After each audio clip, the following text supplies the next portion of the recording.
ജീവിതത്തിൽ നമ്മൾ സ്വപ്നം കാണുന്നത് പോലെ എല്ലാം സംഭവിക്കണമെന്നില്ല. ഒരുപക്ഷെ അപ്രതീക്ഷിതമായി സംഭവിക്കുന്ന കാര്യങ്ങളാണ് നമ്മളെ ശരിയായ ദിശയിലേക്ക് നയിക്കുന്നത്. ഇലക്ട്രോണിക്സിൽ PG. ചെറുപ്പം മുതൽ തന്നെ വായനയും സാഹിത്യവും കമ്മ്യൂണിക്കേഷൻ സ്കിൽസും ഹോബീസായി കൂടെ. എല്ലാവരെയും പോലെ ജീവിതം പതിവ് വഴിയിൽ മുന്നേറി പല കമ്പനീസിൽ പല ജോലികൾ, അത് പിന്നീട് സ്റ്റാർട്ടപ്പിലേക്കും. 2012 ബിസിനസ് ലക്ഷങ്ങളുടെ കടക്കണിയിൽ അകപ്പെട്ടപ്പോഴും ബന്ധങ്ങൾ ഉടഞ്ഞപ്പോഴും അവിടെ തളരാതെ തന്റെ പാഷനെ സ്കില്ലാക്കി മാറ്റി ഫ്രീലാൻസ് ട്രെയിനിങ് വഴി IT മേഖലയിൽ തന്റെ കഴിവ് പങ്കുവെച്ച് ഒരു പുതിയ തുടക്കം കുറിച്ചു. 2014 ഓൺലൈൻ ട്രെയിനിങ് എന്നത് കേട്ടറിവ് പോലും ഇല്ലാത്ത സമയത്ത് ഫ്രം ദ സ്ക്രാച്ച് വീണ്ടും ഉയർത്തെഴുന്നേറ്റു. പാഷൻ മാത്രം കൈമുതലാക്കി മുന്നേറി ഇന്ന് IT കോർപ്പറേറ്റ് ട്രെയിനറായി 1,00,000 ആളുകളെ പരിശീലിപ്പിച്ച വ്യക്തി. ഒരിക്കൽ IIT-യും MTech-ഉം സ്വപ്നം കണ്ടിരുന്ന വിദ്യാർത്ഥി ഇന്ന് അവർക്ക് ട്രെയിനിങ് ക്ലാസുകൾ എടുക്കുന്നു. അവിടെയും തീരുന്നില്ല. വായനയും സിനിമയും ഒരുപോലെ ആസ്വദിച്ചുകൊണ്ട് തന്നെ 2 മിനിറ്റ് ടേക്ക് എന്ന ഇൻസ്റ്റാഗ്രാം പ്ലാറ്റ്ഫോം ആരംഭിച്ചു. താൻ വായിച്ചതും കേട്ടതുമായ അറിവുകൾ വളരെ ഇൻട്രസ്റ്റിംഗ് ആയി വേറിട്ട രീതിയിൽ ആരും പറയാത്ത ആംഗിളിൽ നിന്ന് സത്യസന്ധമായി നിസ്വാർത്ഥമായി 2 മിനിറ്റിൽ പറഞ്ഞ് ഫലിപ്പിക്കാൻ ശ്രമിക്കുന്നു. ഈ 6 മാസം കൊണ്ട് 1,00,000-ഓളം സബ്സ്ക്രൈബേഴ്സ്, വളരെ ആഴത്തിൽ റിവ്യൂസ് നോക്കി കാണുന്ന സാഹിത്യ സിനിമാ ലോകത്തെ പ്രഗത്ഭർ അദ്ദേഹത്തിന്റെ റിവ്യൂസ് ശ്രദ്ധയോടെ കേൾക്കുന്നു. ഇന്ന് അദ്ദേഹത്തെ അവരുടെ ബ്രാൻഡിങ്ങിന് സമീപിക്കുന്നു. U-Turn ദ ഡ്രീം ചേസേഴ്സിൽ ഏറെ ബഹുമാനത്തോടെ സ്വാഗതം ചെയ്യുന്നു Shri Raghuraman. Thanks for the wonderful info. അപ്പൊ എനിക്കും ഈ പറയുന്ന പോലെ എന്നെ കുറിച്ച് നമ്മളിങ്ങനെ ഇരുന്ന് കേൾക്കുമ്പോഴേ, നമ്മളെ കുറിച്ച് ഒരാളിരുന്ന് പറയുന്നത് നമ്മളിങ്ങനെ കേൾക്കുമ്പോൾ ആ കാര്യങ്ങളൊക്കെ നമ്മുടെ മനസ്സിലൂടെ ഇങ്ങനെ വരും. അപ്പോ കോൺഷ്യസ്ലി അല്ലെങ്കിൽ പോലും സബ് കോൺഷ്യസ്ലി നമുക്ക് തന്നെ ഫീൽ ചെയ്യും ഇതെല്ലാം നമ്മൾ ചെയ്തൊരു കാര്യമാണ് ഇന്ന് നമ്മൾ എത്തി നിൽക്കുന്നത്. വലിയൊരു കാര്യം അല്ലെങ്കിൽ പോലും ചെറിയ കാര്യങ്ങളാണെങ്കിൽ പോലും നമുക്ക് ഉള്ളിൽ നിന്ന് ഫീൽ ചെയ്യും. Thank you for the wonderful intro. Welcome. ഇനിയും കൂടുതൽ അറിയണം താങ്കളുടെ ജീവിത കഥയിലേക്ക് കിടക്കുന്നതിന് മുന്നേ, സാധാരണ ബാക്ക്ഗ്രൗണ്ടിൽ ആണ് താങ്കൾ വളർന്നതെന്നും ഗവൺമെന്റ് സ്കൂളിൽ പഠിച്ച സെക്കൻഡ് ലാംഗ്വേജിൽ വലിയ എക്സ്പോഷർ ഒന്നും കിട്ടാതിരുന്ന ഒരു കുട്ടി തന്നെയായിരുന്നു. ഇതിൽ നിന്നൊക്കെയാണ് താങ്കൾ ഒരു കോർപ്പറേറ്റ് ട്രെയിനറിലേക്ക് മാറുന്നത്. എങ്ങനെയാണ് ഈ കോൺഫിഡൻസ് ബിൽഡ് ചെയ്തത്? ആ ഒരു പഴയ കാലഘട്ടം, കുട്ടിക്കാലം എങ്ങനെയുള്ളതായിരുന്നു? അവിടെ ഒന്ന് സ്റ്റാർട്ട് ചെയ്യുന്നു. ഞാൻ കുട്ടിക്കാലത്ത് ഒരുപാട് വായിച്ചിരുന്ന ഒരാളാണ്. പുസ്തകങ്ങളെ ഇപ്പോഴും അത് ഏറ്റവും അധികം സ്നേഹമുള്ളത് പുസ്തകങ്ങളോടാണ്. പക്ഷേ വളരെ കാം ആൻഡ് ക്വയറ്റായി നടന്നിരുന്ന ഒരു കുട്ടിയായിരുന്നു ഞാൻ. പിന്നെ ഈ പറയുന്ന പോലെ നമ്മൾ ഇന്നത്തെ കാലത്ത് പറയുമല്ലോ, ഒരുപാട് സംസാരിക്കുന്ന എക്സ്പോഷർ ഉള്ള അങ്ങനത്തെ ഒരാളൊന്നും ആയിരുന്നില്ല. കുട്ടിക്കാലത്ത് ഈ പറയുന്ന പോലെ പുസ്തകങ്ങളായിരുന്നു പ്രധാനമായിട്ടും എന്റെ കൂട്ടം. ഞാനൊരു ഇൻട്രോവേർട്ട് ആയിരുന്നു. ഇപ്പോഴും ഞാനൊരു ഇൻട്രോവേർട്ട് ആണ് സത്യം പറഞ്ഞാല്. അപ്പൊ അങ്ങനെ വളർന്നു വന്നിട്ട് എനിക്ക് ഈ പബ്ലിക് സ്പീക്കിങ്ങിനൊക്കെ ഭയങ്കര പേടിയുള്ള ഒരാളായിരുന്നു. ഒരു 4 ആൾ നിന്ന് നമുക്ക് സംസാരിക്കാൻ പറ്റില്ല.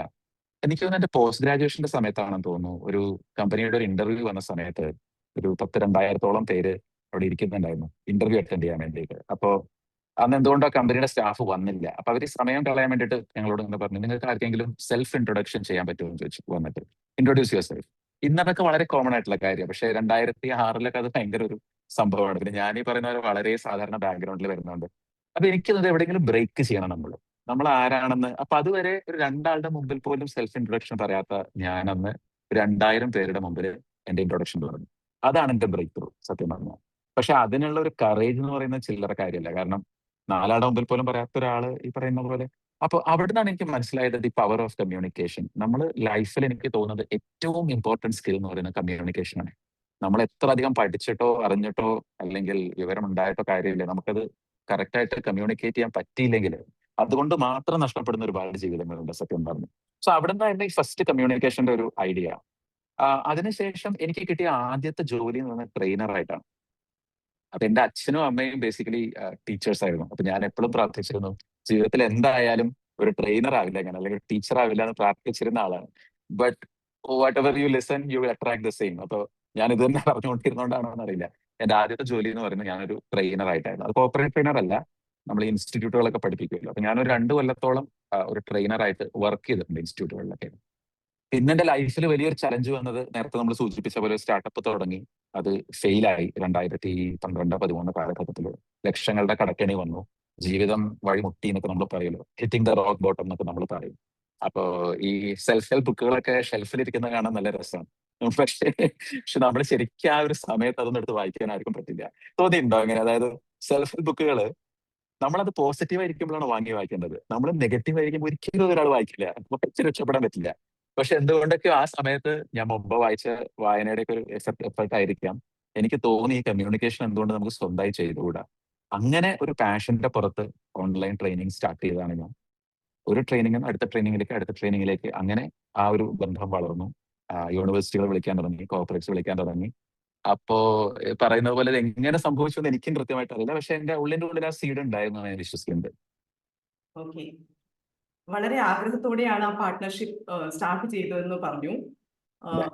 ലക്ഷങ്ങളുടെ കടക്കെണിയിൽ അകപ്പെട്ടപ്പോൾ അതിൽ നിന്ന് എങ്ങനെയാണ്, ഇപ്പൊ പറഞ്ഞല്ലോ, സാർ പറഞ്ഞു ഇത് കേൾക്കാൻ ആ എക്സ്പീരിയൻസ് ഫീൽ ചെയ്യുമ്പോഴേ മനസ്സിലാവുള്ളൂ ആ സമയത്ത് ഉം. ഫുൾ നെഗറ്റീവ് ആയിരിക്കുന്നു. എങ്ങനെയാണ് അതെ. അതിൽ നിന്ന് കരകയറിയത്? അതൊരു ഒരു ഒരു ഈ പറയുന്ന പോലെ ഒരു സ്വിച്ച് ഇടുന്ന പോലെ നമുക്ക് കരകയറാൻ സാധിക്കില്ല. അപ്പൊ എന്റെ മുമ്പിൽ രണ്ട് ഓപ്ഷൻ ഉണ്ടായിരുന്നു. ഒരു ഓപ്ഷൻ എന്ന് പറയുന്നത് തിരിച്ച് ബാംഗ്ലൂർ പോലെ ഒരു സിറ്റിയിൽ പോയിട്ട് ജോലി തിരയാം.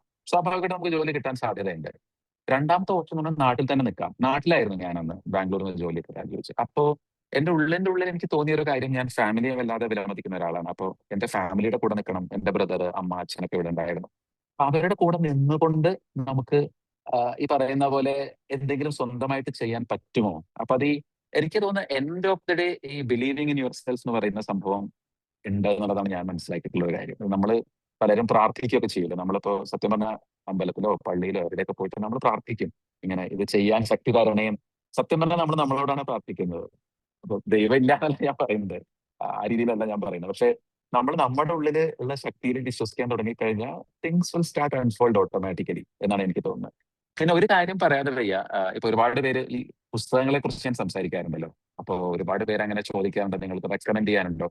ഞാൻ എന്റെ ലൈഫിൽ ഒരൊറ്റ പുസ്തകമേ വായിച്ചിട്ടുള്ളൂ സെൽഫ് ഹെൽപ്പിന്റെ. ആ പുസ്തകം എന്നെ ഹെൽപ്പ് ചെയ്തു. ശേഷം ഞാൻ ഒരു പുസ്തകം വായിച്ചിട്ടില്ല. പക്ഷെ ആ പുസ്തകം എല്ലാവരെയും ഹെൽപ്പ് ചെയ്തോളണമെന്നില്ല, ഇത് റെക്കമെൻഡേഷൻ ഒന്നുമില്ല. And that is the secret by Rhonda ബൈൻ.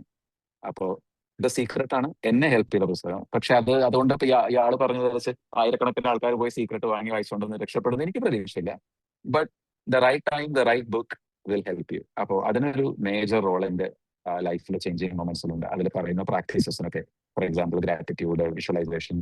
അപ്പോൾ അതൊക്കെ എന്നെ ഹെൽപ്പ് ചെയ്തിട്ടുണ്ട് റിക്കവർ ചെയ്യാൻ വേണ്ടിയിട്ട്.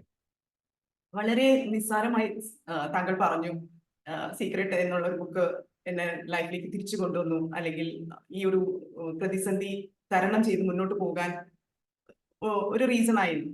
പക്ഷെ താങ്കൾക്ക് തോന്നിയിട്ടുണ്ടോ യങ്ങർ ജനറേഷനിലെ കുട്ടികൾ ഫെയിലിയർ ഒരു ഭീതിയോടെ കാണുന്ന ആ, ഒരു ടൈമാണിപ്പോ? അതായത് ഉം. പല കുട്ടികളും ചെറിയ ചെറിയ തോൽവികൾ പോലും അവർക്ക് ഒരു ഭാരമായി മാറുന്നു.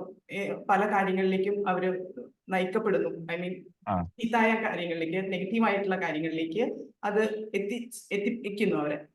അതെ. ഒരു ട്രെയിനറുടെ ഭാഷയിൽ എങ്ങനെയാണ് അവരെ ഒന്ന് മോട്ടിവേറ്റ് ചെയ്യാൻ പറ്റുക താങ്കൾക്ക്? ഞാനൊരു മോട്ടിവേഷണൽ സ്പീക്കർ അല്ല. So I'm very bad at motivation. ഇന്നത്തെ പുതിയ ജനറേഷൻ നമ്മൾ കുറെ അവരെ കുറ്റം പറയും. Gen Alpha. എനിക്കൊരു മോളുണ്ട്. എന്റെ ഫാമിലിയെ കുറിച്ച് പറയുമ്പോൾ എന്റെ മോള് ഷീസ് ജസ്റ്റ് 12 years old. അപ്പൊ ഒരു ടിപ്പിക്കൽ ജനറേഷൻ ആൽഫ കിഡ് ആണ് അവളൊക്കെ. പക്ഷെ അവർക്ക് നമ്മളെക്കാൾ ഒരുപാട് കാര്യങ്ങൾ അറിയാം സത്യം പറഞ്ഞാൽ. അവർക്ക് അവരുടെ ജനറേഷന്റെ പേരറിയാം. നമുക്ക് നമ്മുടെ ജനറേഷന്റെ പേരറിയില്ല. ഒന്ന് ചോദിച്ചു നോക്കും നമ്മുടെ അതേ പ്രായമുള്ള ആൾക്കാരോട്, നിങ്ങൾ ഏത് ജനറേഷൻ ആണ്? സി ആണോ ഇതാണ്? അവർക്ക് അതൊക്കെ കറക്റ്റ് അറിയാം. അവരുടെ മുമ്പത്തെ ജനറേഷൻ, ഈ ജനറേഷന്റെ സ്വഭാവങ്ങള്. പക്ഷെ എനിക്ക് തോന്നുന്നു അവർ വളരെ പെരിഫറൽ ആയിട്ട് സംസാരിക്കുന്ന ആൾക്കാരാണ്. ഇപ്പോ ഈ ബന്ധങ്ങൾക്കും എക്സ്പീരിയൻസുകൾക്കും ഒന്നും ഒരു ആഴം കാണുന്നില്ല പലപ്പോഴും. ഇപ്പൊ എനിക്ക് തോന്നിയിട്ടുള്ള വേറൊരു കാര്യം എന്ന് പറയുന്നത്, ഞാൻ ടെക്നോളജി പഠിപ്പിക്കുന്ന ഒരാളാണ്. ഞാൻ കോർപ്പറേറ്റ് ട്രെയിനർ ആണെന്ന് പറഞ്ഞല്ലോ. ഞാൻ പഠിപ്പിക്കുന്ന കാര്യങ്ങൾ ക്ലൗഡ് കമ്പ്യൂട്ടിംഗ്, ആർട്ടിഫിഷ്യൽ ഇന്റലിജൻസ്, ഇങ്ങനത്തെ കാര്യങ്ങളൊക്കെയാണ്. ഇപ്പൊ ടെക്നോളജിയെ കുറിച്ച് എനിക്ക് സാമാന്യം അറിയാം. അതുകൊണ്ടാണല്ലോ ഞാൻ ഒരു ട്രെയിനർ ആയത്. ഇപ്പൊ ഇന്നത്തെ ലോകത്തെ ഒരു പ്രധാന പ്രശ്നം ഞാൻ കാണുന്നത് എന്താണെങ്കിൽ സ്പീഡാണ്. അതായത് സ്പീഡിലാണ് മാറ്റങ്ങൾ വന്നുകൊണ്ടിരിക്കുന്നത്. അപ്പൊ ഈ നമ്മുടെ ഇന്നത്തെ ജനറേഷനിലെ കുട്ടികൾക്ക് എന്താ വെച്ചാൽ കുറച്ച് സമയമെടുത്ത് ഒരു കാര്യത്തിന് മനസ്സിലാക്കാൻ പറ്റുന്നില്ല. അപ്പോ ഞാൻ എപ്പോഴും ഇപ്പൊ എന്റെ മോളോടൊക്കെ പറയും, ടേക്ക് എ പോസ്. എന്തെങ്കിലും പ്രശ്നം വരികയാണെന്നുണ്ടെങ്കിലും ഒന്ന് ഒന്ന് പോസ് ചെയ്ത് കുറച്ചു നേരം ആലോചിച്ച് നമ്മളൊരു ഡെസിഷൻ എടുത്തു കഴിഞ്ഞാൽ പല കാര്യങ്ങളും അവർക്ക് തന്നെ സോൾവ് ചെയ്യാവുന്നതാണ്. അവരെ സംബന്ധിച്ച് എല്ലാം സ്വിച്ച് ഇട്ട പോലെ നടക്കണം. അപ്പോ നമുക്ക് അങ്ങനെ പിന്നെന്താ വെച്ചാൽ ഈ ജനറേഷന് നമുക്ക് അഡ്വൈസ് കൊടുത്ത് മാറ്റാൻ പറ്റില്ല. അതൊരു ഭയങ്കര മിസ്കമ്മ്യൂണിക്കേഷൻ ആണ്. എല്ലാവരും ചിന്തിക്കുന്നത് ഞാൻ 4 ഒച്ച ഇട്ട് കഴിഞ്ഞാൽ, 4 അടി കൊടുത്തു കഴിഞ്ഞാൽ, അഡ്വൈസ് കൊടുത്തു കഴിഞ്ഞാൽ അവർ നേരെയാവും. That is 100% wrong. ഞാനൊരു ഭയങ്കര പാരന്റിങ് എക്സ്പേർട്ട് ഒന്നുമല്ല. പക്ഷെ എനിക്ക് ഈ കാര്യം അറിയാം. അവരോട് ഇങ്ങനെ നമ്മൾ ഒച്ചയിട്ടിട്ടോ വഴക്കിട്ടിട്ടോ ഒരു കാര്യമില്ല. അവരോട് ലിസൺ ചെയ്യുക. ആ ലിസൺ ചെയ്യുന്നതിന്റെ കൂട്ടത്തിൽ ചെറിയ സജഷൻസ് കൊടുക്കുക. പിന്നെ ഈ പറയുന്ന പോലെ ഞാനിപ്പോ 7 കിലോമീറ്റർ നടന്നിട്ടാണ് സ്കൂളിൽ പോയെന്ന് പറഞ്ഞിട്ടൊന്നും ഒരു കാര്യമില്ല എന്നുള്ളത് നമുക്കും അറിയാം. സോ അവരോടൊന്നും ഒരു ടേക്ക് എ പോസ്, ചിന്തിക്കുക, അതിനുശേഷം ഒരു ഡിസിഷൻ എടുക്കുക. എന്നാൽ പതുക്കെ പതുക്കെ അത് എക്സാമ്പിൾസിലൂടെ കാണിച്ചു കൊടുക്കുക. അവർ ഓരോ പ്രശ്നങ്ങളായിട്ട് നമ്മുടെ അടുത്ത് വരുമല്ലോ.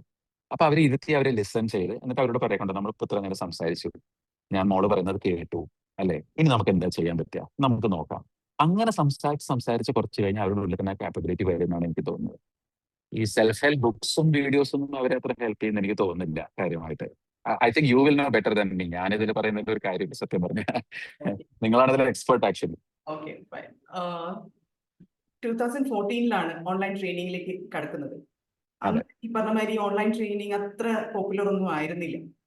അതെ അതെ ഇതിന് സാധ്യതയുണ്ട് എന്ന് എങ്ങനെയാണ് താങ്കൾ മനസ്സിലാക്കിയത്? അത് കോർപ്പറേറ്റ് ലെവലിലും കൂടിയാണ് താങ്കൾ ചെയ്തത്. അപ്പൊ അവരെയും കൂടി ആ കൺവിൻസ് ചെയ്യേണ്ടതായിട്ടുണ്ടല്ലോ. ഇത് സക്സസ്ഫുള്ളി ആ നമുക്ക് ട്രെയിനിങ് സെഷൻ ഓൺലൈനിൽ കണ്ടക്ട് ചെയ്യാൻ സാധിക്കുമെന്ന്. ആ അപ്പൊ എങ്ങനെയാണ് അത് എഫക്റ്റീവ് ആണെന്ന് തോന്നിയത് താങ്കൾക്ക് എങ്ങനെയാണ്?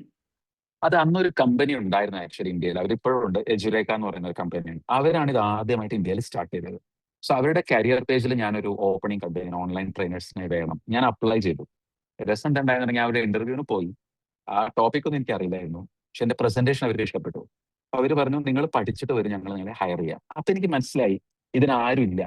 പിന്നെ നമ്മൾ ഈ ഓഫ്ലൈൻ ട്രെയിൻ ചെയ്യുന്നതിനേക്കാളും 10 ഇരട്ടി ബുദ്ധിമുട്ടാണ് ഓൺലൈൻ ട്രെയിൻ ചെയ്യാൻ. കാരണം പലപ്പോഴും നമ്മൾ ആളെ കാണുന്നില്ല. ഇപ്പൊ നമ്മൾ സൂമിൽ ക്യാമറ ഓൺ ആണ്, പക്ഷെ നോർമലി ഓൺലൈൻ ട്രെയിനിങ്സിൽ ക്യാമറ ഓഫ് ആയിരിക്കും. അപ്പൊ നമ്മൾ ഈ 2 മണിക്കൂർ പറയുന്നത് അപ്പുറത്തുള്ള ആൾക്ക് മനസ്സിലാവണം, അയാൾക്ക് ചോദ്യങ്ങൾ ചോദിക്കാൻ തോന്നണം, അയാൾക്ക് ബോറടിക്കരുത്, ഇതിനൊരു ഔട്ട്കം വേണം. അതൊരു ഒരു ഒരു എളുപ്പമുള്ള ഒരു പണിയല്ല നമ്മൾ ഫിസിക്കലി ചെയ്യുന്നത്.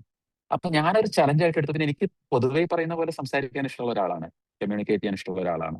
ആം, അപ്പൊ അതിന് ഭയങ്കര ഇൻട്രസ്റ്റിംഗ് സംഭവങ്ങൾ ഉണ്ടായിട്ടുണ്ട്. ഇപ്പൊ ഞാൻ എല്ലാ കൊല്ലവും ഹാൻഡിൽ ചെയ്യുന്ന ഒരു ബാച്ച് ഉണ്ട്.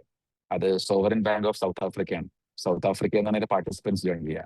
അപ്പൊ അതിലൊരു 15ഓളം കൺട്രീസ് എന്നുള്ള ഡെലിഗേറ്റ്സ് ഉണ്ട്.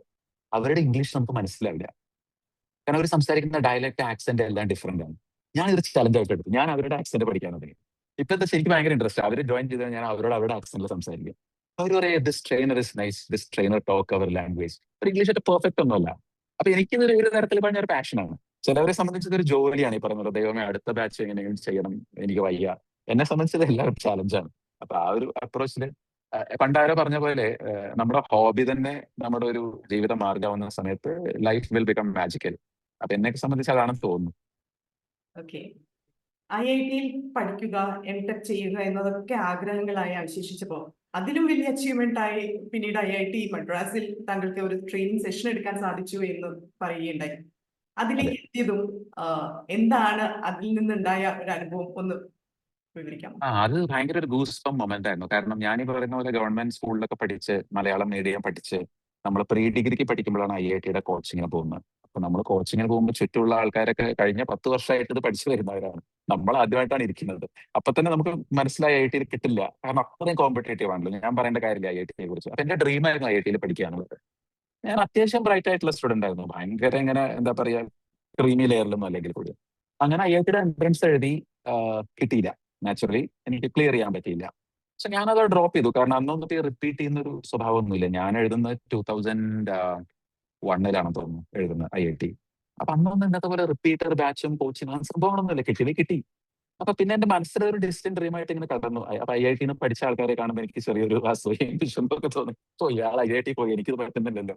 ഒരു റെസ്പെക്റ്റും തോന്നും നാച്ചുറലി. അങ്ങനെ പോയി എന്റെ ട്രെയിനിങ് കരിയർ ഒക്കെ ഇതൊക്കെ നമ്മുടെ മനസ്സിനുള്ളിൽ എവിടെ കിടക്കുന്നുണ്ടെന്ന് തോന്നുന്നു. ട്രെയിനിങ് കരിയർ ഒക്കെ തുടങ്ങി ഒരു 5-6 വർഷം ട്രെയിനിങ് കഴിഞ്ഞപ്പോൾ ഞാൻ സ്ഥിരമായിട്ട് വർക്ക് ചെയ്യുന്ന എന്റെ വെണ്ടർ പറഞ്ഞു, നമുക്കൊരു ബാച്ച് ഉണ്ട്, and the students are from IIT Madras. അപ്പോൾ നിങ്ങളല്ലാണ്ട് വേറെ ആരും ഞങ്ങളുടെ മനസ്സിലില്ല, you have to handle this batch എന്ന് പറഞ്ഞു. അപ്പൊ അതെനിക്ക് ഭയങ്കര ഒരു മൊമെന്റ് ആയിരുന്നു. കാരണം നമ്മൾ അവരെ പഠിപ്പിക്കുക എന്ന് പറയുമ്പോൾ അതിനൊരു ഓണർ, ഞാൻ ആ ബാച്ചിൽ പറഞ്ഞു, ഇറ്റ് ഈസ് ആൻ ഓണർ. കാരണം എന്റെ ഈ സ്റ്റോറി ഞാൻ പറഞ്ഞു അവരോട്. അപ്പൊ അവർക്കും ഭയങ്കര ഒരു സന്തോഷമായി, ഇങ്ങനെ ഒരാളാണ് പഠിപ്പിക്കുന്നതെന്ന് പറയുന്നത്. സെയിം ഗോസ് വിത്ത് എംടെക് ചെയ്യുക എന്നുള്ളത് ഒരു ഭയങ്കര സ്വപ്നമായിട്ട് അവശേഷിച്ച കാര്യമാണ്. പക്ഷെ പിന്നീട് ബാംഗ്ലൂർ PES യൂണിവേഴ്സിറ്റിയിൽ ഒരു ഫുൾ സെമിസ്റ്റർ എംടെക്, അതും സീനിയർ സ്റ്റുഡൻസ്.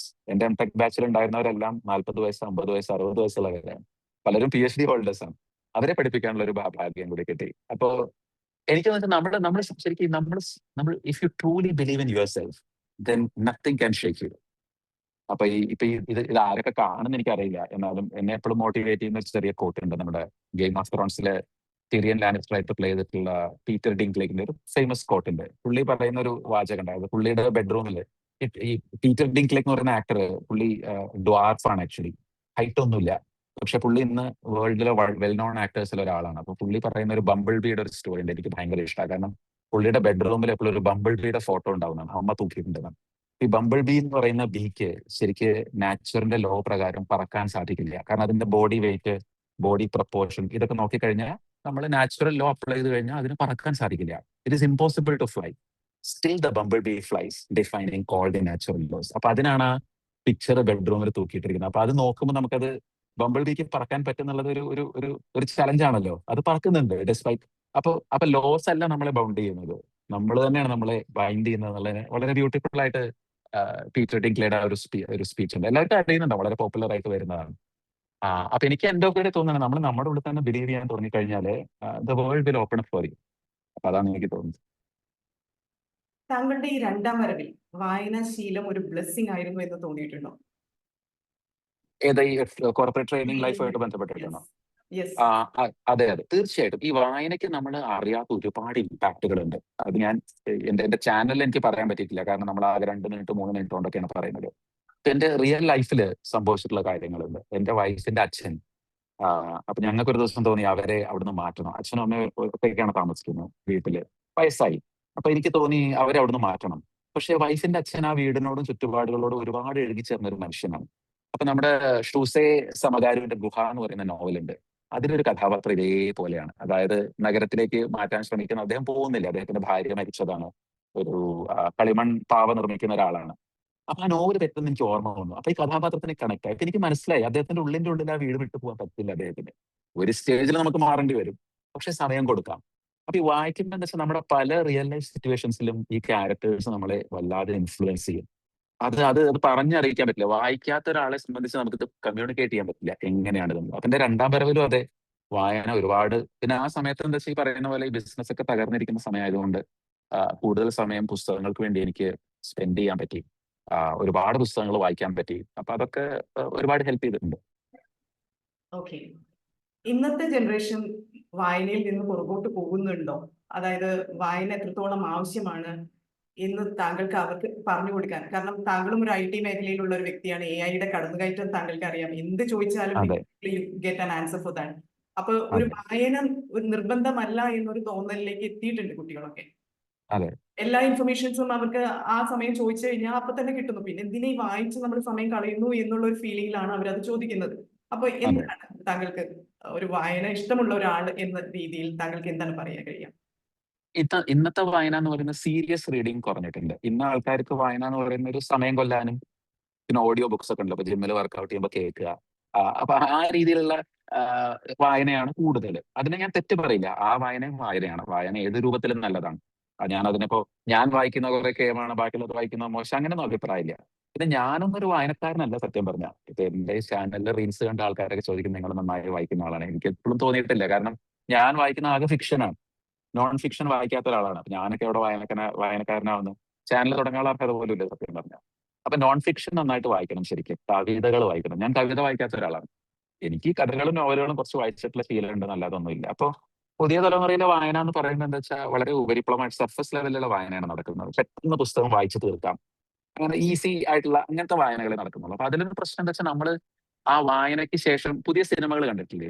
സിനിമകൾ കാണുന്നതാണ്, പഴയ സിനിമകളും പുതിയ സിനിമകളും നമ്മൾ വ്യത്യാസം എന്ന് പറയുന്നത്, പഴയ സിനിമകളുടെ ആ കഥാപാത്രങ്ങളൊക്കെ നമ്മുടെ കൂടെ ഉണ്ടാവും, പിന്നെയും പിന്നെയും കാണാൻ തോന്നും. ഇപ്പൊ ഗോഡ് ഫാദർ ആണെങ്കിലും മണിച്ചിത്രത്താഴ് ആണെങ്കിലും പുതിയ സിനിമകൾ 2 തവണ കൂടുതൽ, 1 തവണ കൂടുതൽ നമുക്ക് കാണാൻ സാധിക്കില്ല.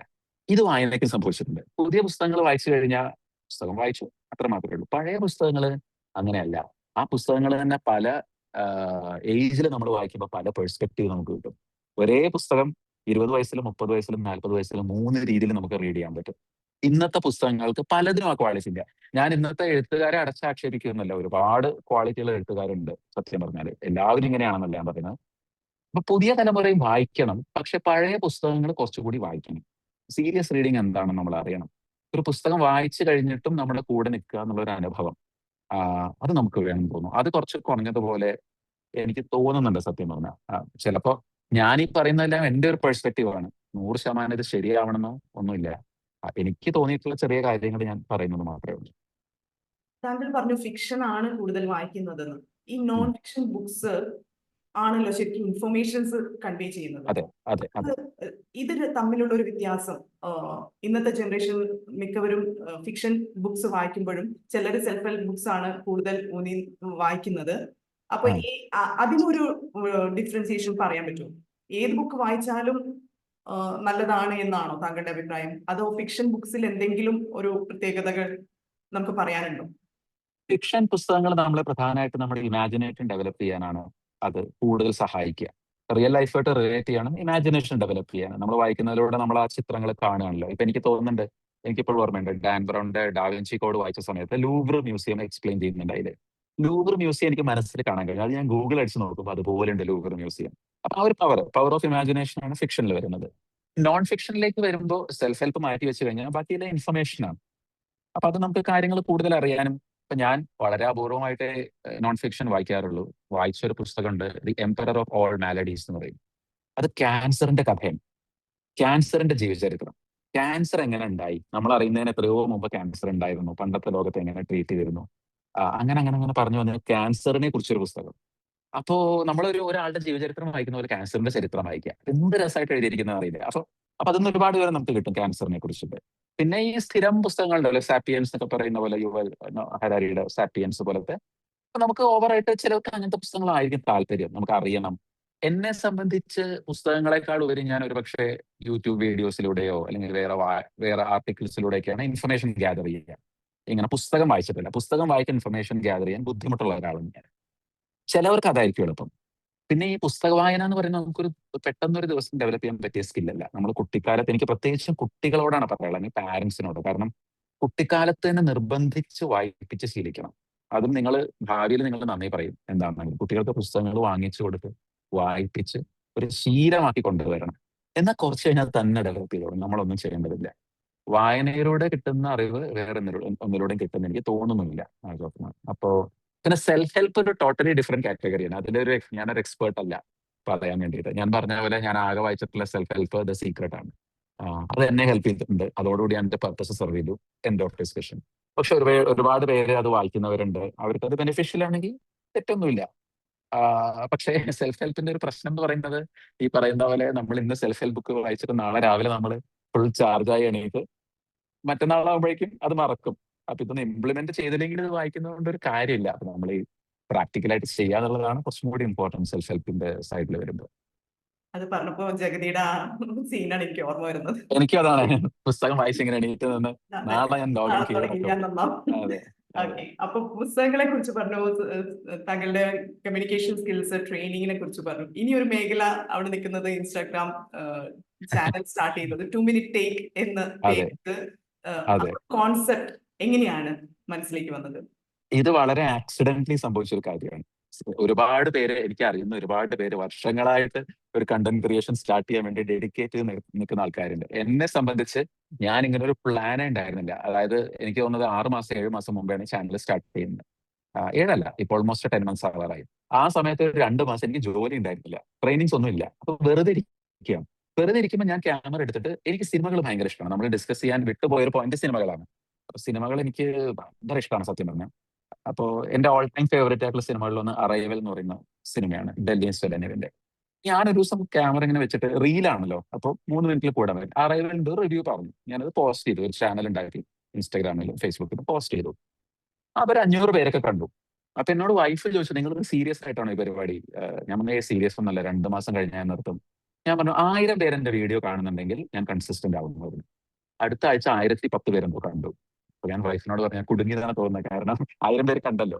അപ്പൊ അവൾ പറഞ്ഞു, ഇനി നിങ്ങൾ കൺസിസ്റ്റന്റ് ആവണം, നിങ്ങൾ വാക്ക് പറഞ്ഞാണ്. അപ്പൊ എനിക്ക് ചെറിയൊരു സ്പാർക്ക് തോന്നി, കൺസിസ്റ്റന്റ് ആയിട്ട് ചെയ്ത് നോക്കിയാൽ എന്താ സംഭവിക്കാൻ. അപ്പൊ ഞാൻ അങ്ങനെ ആഴ്ചയിൽ ഒരു 2 റീല് കൺസിസ്റ്റന്റ് ആയിട്ടും നമുക്ക് തോന്നുന്ന കാര്യങ്ങൾ വളരെ നാച്ചുറൽ ആയിട്ടും പറയാൻ ശ്രമിച്ചു. അങ്ങനെ സത്യം പറഞ്ഞാൽ ആദ്യമായിട്ടൊരു ഹിറ്റ് വരുന്നത് ലോക മൂവിയുടെ ഒരു ബിഹൈൻഡ് ദ സീനിനെ കുറിച്ച് ഞാനൊരു കാര്യം പറഞ്ഞു. 2-3 ലക്ഷം പേര് കണ്ടു. അതാണ് ആദ്യമായിട്ട് എനിക്കൊരു ഹിറ്റ് വരുന്നത്. അതിനുശേഷം കുറച്ചും കൂടി ആൾക്കാർ കാണാൻ തുടങ്ങി. പിന്നെ എനിക്ക് വിശ്വസിക്കാൻ പറ്റാതെ വന്നൊരു സംഭവം എന്ന് പറയുന്നത്, കാന്താര എന്ന് പറയുന്ന സിനിമയിലെ the secret behind the Kantara role എന്ന് പറഞ്ഞിട്ടുള്ള ഒരു റീൽ ഞാൻ ചെയ്തു. കാന്താരയിലെ ഐക്കോണിക് റോർ എങ്ങനെ ഉണ്ടാക്കിയിരിക്കുന്നു. ആ റീൽ ചെയ്ത് കഴിഞ്ഞപ്പോൾ എനിക്ക് തോന്നിയത് ആൾക്കാർ കാണുന്നുണ്ടാവും. ഒരു 2-3 ലക്ഷം പേരൊക്കെ. അത് 1 മില്യൺ വെച്ചു. മാത്രമല്ല അതിന്റെ സൗണ്ട് ഡിസൈനറായിട്ടുള്ള രാജലക്ഷ്മി സാർ പേഴ്സണലി മെസ്സേജ് അയച്ചു. പുള്ളി പറഞ്ഞു പുള്ളി ഒരുപാട് പേര് ഇതിനു ശേഷം ഫോളോ ചെയ്യാൻ തുടങ്ങി എന്റെ റീലിന് ശേഷം. അപ്പൊ എനിക്ക് തോന്നി നമുക്കൊരു ഇമ്പാക്ട് ഉണ്ടാക്കാൻ പറ്റുന്നുണ്ട്. അപ്പൊ ഞാൻ കുറച്ചും കൂടി സീരിയസ് ആയി കണ്ടന്റ് ക്രിയേഷനിൽ. നമ്മളിങ്ങനെ എന്തെങ്കിലും പറയുന്നതിന് പകരം അങ്ങനെയാണ് ബുക്സ്, സിനിമ, സ്റ്റോറീസ് എന്നുള്ള ഒരു ലൈനിലേക്ക് എത്തിയത്. പിന്നെ അതിൽ വലിയൊരു ഭാഗ്യം എന്ന് പറയുന്നത് നമ്മളെ ഫോളോ ചെയ്യുന്ന ആൾക്കാർ പലരും നമ്മുടെ കണ്ടന്റ് കണ്ട് ഫോളോ ചെയ്യുന്നവരാണ്. ഈ പുസ്തകങ്ങളാണല്ലോ എനിക്ക് ഏറ്റവും ഇഷ്ടം. അപ്പൊ പലരും ഈ പറയുന്ന പോലെ പുസ്തകങ്ങൾ അയച്ചു തരാൻ തുടങ്ങി ഓതേഴ്സ്. ഇത് വായിച്ച അഭിപ്രായം പറയാൻ തുടങ്ങി. പിന്നെ പല പുസ്തകങ്ങളും നമ്മൾ അഭിപ്രായം പറയുമ്പോൾ അത് ആൾക്കാർ പോയി വാങ്ങുന്നുണ്ടെന്ന് നമുക്ക് മനസ്സിലായി. അപ്പോ ഞാൻ എന്നെ തന്നെ വിളിക്കുന്ന ഒരു ആക്സിഡന്റൽ കണ്ടന്റ് മേക്കർ എന്നാണ്. Content creator, the accidental content creator. എങ്ങനെ ഇവിടെ എത്തിപ്പെട്ടു എന്ന് വെച്ച് കഴിഞ്ഞാൽ എനിക്കും സത്യം പറഞ്ഞാൽ വലിയ ധാരണയൊന്നുമില്ല. പക്ഷെ ഇപ്പോ സംഭവം ഈ പറഞ്ഞതുപോലെ ഓൾമോസ്റ്റ് ഒരു 50K ഫോളോവേഴ്സ് നമ്മളെ ഇൻസ്റ്റാഗ്രാമിലുണ്ട്, ഒരു 35K ഫേസ്ബുക്കിലുണ്ട് സെപ്പറേറ്റ് ആയിട്ട്. അപ്പോ പ്രോബബ്ലി ഇത് കണ്ടിന്യൂ ചെയ്യേണ്ടി വരുന്നതാണ് എനിക്ക് തോന്നുന്നത്. ഞാൻ എന്തുകൊണ്ടാണ് ആൾക്കാർ ഫോളോ ചെയ്യുന്നത് ഇപ്പോഴും എനിക്ക് കറക്റ്റ് ആയിട്ട് പിൻ പോയിന്റ് ചെയ്യാൻ പറ്റിയിട്ടില്ല. പക്ഷേ എന്നിരുന്നാലും ഫോളോ ചെയ്യുന്നു എന്ന് പറയുമ്പോൾ അത് ഒരു സന്തോഷം. നമ്മൾ തീരെ വിചാരിക്കാത്ത ഒരു കാര്യമല്ലേ. ബുക്ക് എനിക്ക് മനസ്സിലാക്കാം. പക്ഷെ ഈ സിനിമ എന്ന് പറയുമ്പോൾ നമ്മൾ ഈച്ച് ആൻഡ് എവറി ജോണറെ നമ്മൾ അത് വാച്ച് ചെയ്യണമല്ലോ. ഒരു റിവ്യൂലേക്ക് എത്തണമെങ്കിൽ അത്രയും ആധികാരികമായി കണ്ടുകൊണ്ട് അങ്ങനെ ഒരു ലെവലിലേക്ക് എത്തിയാൽ മാത്രമേ ഒരു റിവ്യൂ നമുക്ക് പറയാൻ പറ്റുള്ളൂ ഒരു സിനിമയിൽ. അത് ഞാൻ ശ്രദ്ധിച്ചു. താങ്കൾ കേൾവിയില്ലാത്ത, ഐ മീൻ കമേഴ്ഷ്യലി തിയേറ്ററിൽ ഇറങ്ങാത്ത ഫിലിംസ് പോലും വാച്ച് ചെയ്ത് അതിന്റെ ബ്യൂട്ടി, അതാ ഞാൻ പറയുന്നത്, ഹിഡൻ ബ്യൂട്ടി, ആരും കാണാത്ത സൈഡിലേക്കുള്ള താങ്കൾ നോക്കി കണ്ടുകൊണ്ട് അതിനെ വിലയിരുത്തുമ്പോൾ അത് ശരിക്കും പറഞ്ഞു കഴിഞ്ഞാൽ ക്രിയേറ്റേഴ്സിന് പോലും, ഹൂഎവർ ഇസ് എ ഡയറക്ടർ അല്ലെങ്കിൽ അതിന്റെ ബാക്ക്ഗ്രൗണ്ടിൽ പ്രവർത്തിക്കുന്നവർക്ക് ഒരു സന്തോഷം തന്നെയാണ്. കാരണം ഡീറ്റെയിൽഡ് ആയിട്ട് ആരും നോട്ടീസ് ചെയ്യാത്ത കാര്യങ്ങൾ പറഞ്ഞുകൊണ്ടാണ് അത് ആളുകളിലേക്ക് എത്തിക്കുന്നത്. അപ്പോ അതെങ്ങനെ സാധിക്കുന്നു? ഈ സിനിമകൾ മുഴുവനും കണ്ട് അതെങ്ങനെ വിലയിരുത്താൻ പറ്റുന്നു താങ്കൾക്ക്? ഇല്ല, ഈ സിനിമ കാണുന്ന ആൾക്കാരിൽ 3 കാറ്റഗറി ഉണ്ട് ഞാൻ മനസ്സിലാക്കിയിട്ടുള്ള കാര്യം. ഒന്ന് ജസ്റ്റ് ഒരു ടൈം പാസിന് വേണ്ടി സിനിമ കാണുന്ന ആൾക്കാർ, ഇത് കാഷ്വൽ ഓഡിയൻസ് ആയിരുന്നു. 2 എന്ന് പറഞ്ഞാൽ വളരെ സീരിയസ് ഓഡിയൻസ്, IFFK പോയിട്ട് കുറാസോയുടെ സിനിമകളെ കുറിച്ചൊക്കെ ചർച്ച ചെയ്യുന്ന അങ്ങനെയൊക്കെയുള്ള ഭയങ്കര എക്സ്ട്രീം എൻഡിൽ. ഇതിന് നടുക്കൊരു ഗ്രൂപ്പ് ഉണ്ട്. That's the interesting sweet spot. അപ്പൊ ഞാൻ അവിടെ പെടുന്ന ഒരാളാണ്. അതായത് എനിക്ക് സീരിയസ് സിനിമകളാണ് താല്പര്യം. എന്നാൽ ഭയങ്കര സീരിയസ് അല്ല, ഇവർ നല്ല എല്ലാ ആംഗിളും വെച്ച് ഈ പറയുന്ന പോലെ ചർച്ചയൊക്കെ ചെയ്ത് അവരുടെ സിനിമാറ്റോഗ്രഫി ഒക്കെ പഠിച്ച് അങ്ങനെ കാണുന്ന ഒരാളല്ല. എന്നാൽ വേറെ ടൈം പാസിന് കാണാൻ പറ്റില്ല. അപ്പൊ സിനിമ കണ്ടാൽ അതിനെക്കുറിച്ച് ചിന്തിക്കാനും ഡിസ്കസ് ചെയ്യാനും താല്പര്യമുള്ള ഒരാളാണ് ഞാൻ. പണ്ട് മുതലേ അങ്ങനെയാണ്. അപ്പൊ നമ്മൾ അങ്ങനെ ഒരു താല്പര്യം ഡെവലപ്പ് ചെയ്ത് വന്നതുകൊണ്ട് തന്നെ അങ്ങനത്തെ സിനിമകൾ കാണാനും അതിനെക്കുറിച്ച് ചിന്തിക്കാനും നമുക്ക് സ്വാഭാവികമായിട്ട് താല്പര്യം ഉണ്ടാവും. അപ്പൊ ഇതിങ്ങനെ പറഞ്ഞു തുടങ്ങിയപ്പോഴാണ് ചില ഷോർട്ട് ഫിലിം ഡയറക്ടേഴ്സും മൂവി ഡയറക്ടേഴ്സും ഒക്കെ നമ്മളെ കോൺടാക്ട് ചെയ്ത് ഇതൊന്ന് കണ്ടു നോക്കൂ, നിങ്ങളുടെ അഭിപ്രായം പറയൂ എന്നൊക്കെ പറഞ്ഞ് പലരും എന്നെ കോൺടാക്ട് ചെയ്യാറുണ്ട്. അപ്പോ ഞാൻ അവരോട് ചോദിക്കും, നിങ്ങൾ എന്തിനാണ് എന്നോട് ഇത് കാണണം എന്ന് പറയുന്നത്? അപ്പൊ അവർ പറയുന്നത്, നിങ്ങൾ ഇതിൽ കണ്ടു കഴിഞ്ഞാൽ നിങ്ങൾ ഈ ഒരു സാധാരണ ഓഡിയൻസിന് ഉപരിയായിട്ട് ഇതിൽ എന്തെങ്കിലും നിങ്ങൾക്ക് ഇത് കണ്ടുപിടിക്കാൻ സാധിക്കും. അങ്ങനെ കുറച്ചുകൂടി സീരിയസ് ആയിട്ട് സിനിമയെ കാണുന്ന ഒരാളാണ് ഞാൻ. ഒരിക്കലും സിനിമയെ എന്റർടൈൻമെന്റ് ആയിട്ട് കാണുന്ന ഒരാളല്ല. ഓഫ് കോഴ്സ് എന്റർടൈൻമെന്റ് ആയിട്ട് കാണാൻ, ഇപ്പൊ ജഗതിയുടെ ഒരു സിനിമ കാണുമ്പോൾ നമുക്ക് എന്റർടൈൻമെന്റ് ചിന്തിക്കാനൊന്നുമില്ല. അത് ടൈം പാസ് ആയിട്ട് അല്ലെങ്കിൽ സന്തോഷപൂർവ്വം നമ്മളൊരു ഒരു ഒരു ഒരു എന്താ പറയാ സമയം പാസ്സാക്കാൻ, ചിരിക്കാനും വേണ്ടി കാണുന്നുണ്ട്. അതല്ലാതെ സീരിയസ് ആയിട്ട് സിനിമയെ കാണുന്ന ഒരാൾ കൂടിയാണ് ഞാൻ. അപ്പൊ മലയാളത്തിൽ ഒരുപാട് സീരിയസ് ആയിട്ടുള്ള കണ്ടന്റ് മേക്കേഴ്സ് ഉണ്ട്. അവർ സ്ട്രഗിൾ ചെയ്യുന്നുണ്ട് എന്നുള്ളതൊക്കെ എനിക്കിപ്പോ മനസ്സിലാക്കണം. അവർ നമ്മളെ വിളിക്കും, സംസാരിക്കും, അവരുടെ സ്ട്രഗിൾസ് ഷെയർ ചെയ്യും. അപ്പൊ അങ്ങനെ ഒരു ഒരു ഒരു ഒരു സർക്കിൾ കൂടി നമുക്ക് ഡെവലപ്പ് ചെയ്യാൻ പറ്റി. വളരെ സിനിമ ഇഷ്ടപ്പെടുന്ന ഒരു സർക്കിള്, വായന ഇഷ്ടപ്പെടുന്ന ഒരു സർക്കിള്. അപ്പൊ ഇതിന്റെയൊക്കെ ഭാഗമാവാൻ പറ്റി എന്നുള്ളത് ഒരു വലിയ സന്തോഷം തരുന്ന ഒരു കാര്യമാണ്. ഇത് പറയുമ്പോഴും താങ്കൾ എല്ലാവരെയും പുകഴ്ത്തിയോ അല്ലെങ്കിൽ അവരുടെ പ്ലസ് പോയിന്റ് മാത്രമാണ് പറയുന്നത് എന്നുള്ളതല്ല. ഞാൻ വളരെ രൂക്ഷമായിട്ട് ക്രിട്ടിക് ആവുന്നത് ഞാൻ കണ്ടിട്ടുണ്ട് ചില പറയാ സെഷനില്. അപ്പോ ഈ അടുത്ത് ഞാൻ കണ്ടത് ഒരു ബുക്കിനെ കുറിച്ചായിരുന്നു. ആ ബുക്ക് വിവർത്തനം ചെയ്ത രീതി അത് വളരെയധികം രൂക്ഷമായി തന്നെയാണ് താങ്കൾ അത് പറഞ്ഞിരിക്കുന്നത്. അപ്പോ അതിലും ഒരു എന്താ പറയാ ശത്രുക്കൾ ഉണ്ടാവാനോ അല്ലെങ്കിൽ ആരെങ്കിലും വിളിച്ച് എന്തെങ്കിലും പറയാറോ അങ്ങനെ എന്തെങ്കിലും ഒരു അനുഭവം ഉണ്ടായിട്ടുണ്ട്? ശത്രുക്കൾ ഉണ്ടാവാൻ മാത്രം വളർന്നു എന്ന് എനിക്ക് തോന്നുന്നില്ല. സത്യം പറഞ്ഞാൽ ആൾക്കാർ എന്നെ അത്ര സീരിയസ് ആയിട്ട് എടുക്കുന്നു തോന്നുന്നില്ല. പക്ഷെ ശരിയാണ്, അത് ഒരു പുസ്തകത്തിന്റെ വിവർത്തനത്തിനെ കുറിച്ച് ഞാൻ പറഞ്ഞപ്പോ ആ പുസ്തകത്തിന്റെ പ്രസാധകരെ എന്നെ തുറച്ചു നോക്കിയ അനുഭവങ്ങളൊക്കെ ഉണ്ടായിട്ടുണ്ട്. നമ്മൾ പുസ്തകം വാങ്ങിക്കാൻ കടയിൽ പോകുമ്പോൾ നമ്മളെ അവർക്ക് മനസ്സിലാവും ഇയാള് പറഞ്ഞത് ഈ പുസ്തകമല്ല കേട്ടോ, ഈ വിവർത്തന പുസ്തകമല്ല, ഇതിനു മുമ്പ് ഞാൻ ഒരു പുസ്തകത്തിനെ കുറിച്ച് പറഞ്ഞിരുന്നു. അപ്പൊ ആ പുസ്തകത്തിനെ കുറിച്ച് പറഞ്ഞപ്പോൾ ഇത്ര അധികം ഇമ്പാക്ട് ഉണ്ടാവും എന്ന് എനിക്ക് മനസ്സിലായില്ല. അത് ആ പുസ്തകത്തിന്റെ സെയിലിനെ ബാധിച്ചു. അപ്പൊ അതിന്റെ പ്രാസാധകര് പല സ്ഥലത്തു നിന്ന് തന്നെ തുറച്ചു നോക്കിയ അനുഭവം എനിക്ക് ഉണ്ടായിട്ടുണ്ട്. നീ അല്ലേടാ പറഞ്ഞ അത് പറയാതെ ഓപ്പൺ ആയിട്ട്. പക്ഷെ ഇതൊക്കെ ഒരു ഹെൽത്തി കോമ്പറ്റീഷൻ ആയിട്ട് ഞാൻ കാണുന്നു. പിന്നെ ഇതൊക്കെ ആരെങ്കിലും പറയണ്ടേ? ആ, ഈ ഷുഗർ കോട്ടഡ് ആയിട്ട് പറയുന്നതിന് പകരം എല്ലാവരും ഈ സിനിമ കാണുന്നത് പോലെയും കൂടിയല്ല ഒരു പുസ്തകം വായിക്കാൻ എത്ര സമയം എടുക്കും നമ്മള്. നമ്മുടെ സമയവും എഫർട്ടും എല്ലാം എടുത്ത് വായിക്കുന്ന ഒരു കാര്യമാണ്. അപ്പൊ പിന്നെ എല്ലാവരും പറയും എല്ലാവർക്കും എഴുതാൻ സ്വാതന്ത്ര്യമുണ്ട്, എന്റെ സ്വാതന്ത്ര്യമാണ് എന്ത് എഴുതണം എന്നുള്ളത് എന്റെ ഭാവനയാണ്. അങ്ങനെ അല്ലല്ലോ. നമുക്ക് ചില ഭാഗങ്ങളിൽ ഈ പറയുന്ന പോലെ ഈ വായനക്കാരനോട് ഒരു മിനിമം ദയ കാണിച്ചുകൊണ്ടാണല്ലോ എഴുത്ത് എന്ന് പറയുന്ന പ്രക്രിയ സംഭവിക്കേണ്ടത്. അതിപ്പോ ഇതിന് മുമ്പ് ഞാൻ റീഡ് ചെയ്തു, അതിന് ഒരുപാട് നെഗറ്റീവ് കമന്റ്സ് വന്നു. ഞാൻ അതിനെ അപ്രീഷിയേറ്റ് ചെയ്യുന്നു. ഞാൻ ഹെൽത്തി കാരണം ഇപ്പൊ ഞാൻ പറഞ്ഞു എല്ലാവരും എഴുതേണ്ട കാര്യമില്ല. ഇപ്പൊ എല്ലാവരും എഴുതുന്ന ഒരു സമയമാണ് ഇപ്പൊ. നമ്മൾ എഴുത്തുകാർ കുറച്ച് കുറയണം, വായനക്കാർ കൂടണം. അപ്പൊ ഒരുപാട് പേര് പറഞ്ഞു നിങ്ങൾ ആരാത് പറയാൻ, എഴുതുകയാണ് വേണ്ടത് ആൾക്കാര്, നിങ്ങൾ എഴുതരുതെന്ന് പറയാൻ പാടില്ല, നിങ്ങൾ എഴുതിയിട്ടുണ്ടോ, നിങ്ങൾ ഇത്ര റീല് ചെയ്യുന്നില്ലേ, നിങ്ങൾ ആരാ പറയാൻ. അപ്പൊ ഞാനിത് പറയാനുള്ള ഒരു കാരണം എന്ന് പറയുന്നത് ആരെങ്കിലും ഇതൊക്കെ പറയണം. പിന്നെ ഒരു ഹെൽത്തി കോമ്പറ്റീഷൻ ഉണ്ടാവണം. അപ്പൊ ഒരാൾക്കൊരു വീണ്ടും വിചാരം എന്ന് പറയില്ലേ. ഇപ്പൊ ഞാനൊരു എഴുത്തുകാരനാണെങ്കിൽ ഇത് കാണുമ്പോൾ എനിക്ക് തോന്നണം ഞാൻ എഴുതണോ, എഴുതണ്ടേ, എഴുതണം തന്നെയാണ് തോന്നണമെങ്കിൽ എഴുതും. അത് അപ്പോഴാണ് ഒരു രചന വരുന്നത്. അല്ലാതെ എനിക്ക് തോന്നുന്നത് എഴുതണോ എഴുതണ്ട എന്നാണെങ്കിൽ അതൊരു നല്ല കാര്യമാണല്ലോ. വിവർത്തകരാണെങ്കിലും അതെ, അവര് റീല് കാണുമ്പോൾ ആലോചിക്കുമല്ലോ ഞാനിത് ചെയ്യുന്നത് ശരിയാണോ, ഇങ്ങനെയാണോ ഇത് കൺസീവ് ചെയ്യപ്പെടേണ്ടത്. അല്ല എന്നാണെന്നുണ്ടെങ്കിൽ അവരെ ചിലപ്പോൾ ഡ്രോപ്പ് ചെയ്തേക്കാം. അപ്പോ ഇത്രയൊക്കെ ഇമ്പാക്ട് ഉണ്ടാവും വിചാരിച്ച് ഞാൻ പറഞ്ഞത് അല്ലെങ്കിൽ പോലും എനിക്ക് തോന്നുന്നു ആൾക്കാർക്ക് അപ്പൊ അത് ജെനുവൻ ആയിട്ട് തോന്നുന്നുണ്ടായിരിക്കാം. മേ ബി അതുകൊണ്ടായിരിക്കാം ഒരുപക്ഷെ. ഓൺ ദ കോൺട്രറി, താങ്കളുടെ വിവർത്തനം അല്ല, ഈ സെഷൻ കണ്ടതിന് ശേഷം അല്ലെങ്കിൽ ചാനൽ കണ്ടതിന് ശേഷം ബുക്ക് കൂടുതൽ വിറ്റഴിക്കപ്പെട്ട സംഭവങ്ങളുണ്ടോ? ഉണ്ട് ഉണ്ട്. ഒരു ഞാൻ ഏതാണ് പുസ്തകം എന്ന് പറയുന്നില്ല, അങ്ങനെയല്ല. ഒരു പർട്ടിക്കുലർ പുസ്തകത്തിനെ കുറിച്ച് ഞാനൊരു റിവ്യൂവിൽ പറഞ്ഞപ്പോൾ ആ പുസ്തകം സ്റ്റോക്ക് ഔട്ട് ആവുകയും 2 പതിപ്പുകൾ എക്സ്ട്രാ അടിക്കേണ്ടി വരികയും ചെയ്തിട്ടുണ്ട്. ആ 2 പതിപ്പുകൾ ഒരു പൈസ കൂട്ടിയാണ് അടിച്ചത്. സത്യം പറഞ്ഞാൽ ഇതിന് ഞാൻ പൈസ ചോദിക്കേണ്ടതാണ്. കാരണം ഞാൻ അങ്ങനെ പറയുന്നത് അല്ലെങ്കിൽ പോലും നമ്മൾ പറഞ്ഞത് കൊണ്ടാണ്. ആ പുസ്തകം നല്ലൊരു പുസ്തകമാണ്, ഒരു വിവർത്തനാണ്. അപ്പോ അത് വായിക്കപ്പെടേണ്ട പുസ്തകമാണ്. പലർക്കും അറിയില്ലായിരുന്നു. അപ്പൊ പറഞ്ഞത് നല്ലൊരു കാര്യമാണ്. പക്ഷെ അത് സെയിലിനെ നന്നായിട്ട് ഹെൽപ്പ് ചെയ്തു. അത് സ്റ്റോക്ക് ഔട്ട് ആയി. രണ്ടാമത്തെയും മൂന്നാമത്തെയും പതിപ്പ് ഇറങ്ങി. ആ പുസ്തകത്തിന് വില കൂട്ടി ഇറക്കി. എന്നിട്ടും ആൾക്കാർ വാങ്ങുന്നുണ്ടെന്ന് കേൾക്കുമ്പോൾ നമുക്ക് ഭയങ്കര സന്തോഷം. കാരണം നമ്മൾ പറഞ്ഞൊക്കെ ഒരാൾ പോലും പുസ്തകം വാങ്ങുന്നത് നമുക്ക് പ്രതീക്ഷ ഉണ്ടായിരുന്നില്ല. പക്ഷെ ഇന്ന് നമ്മുടെ ഒരു വാക്ക് കേട്ട ആൾക്കാർ പോയി വാങ്ങുന്നു എന്ന് പറയുമ്പോൾ അതിന് എന്തോ ഒരു വില ഉണ്ടെന്നുള്ളതാണല്ലോ. മാത്രമേ തീർച്ചയായും.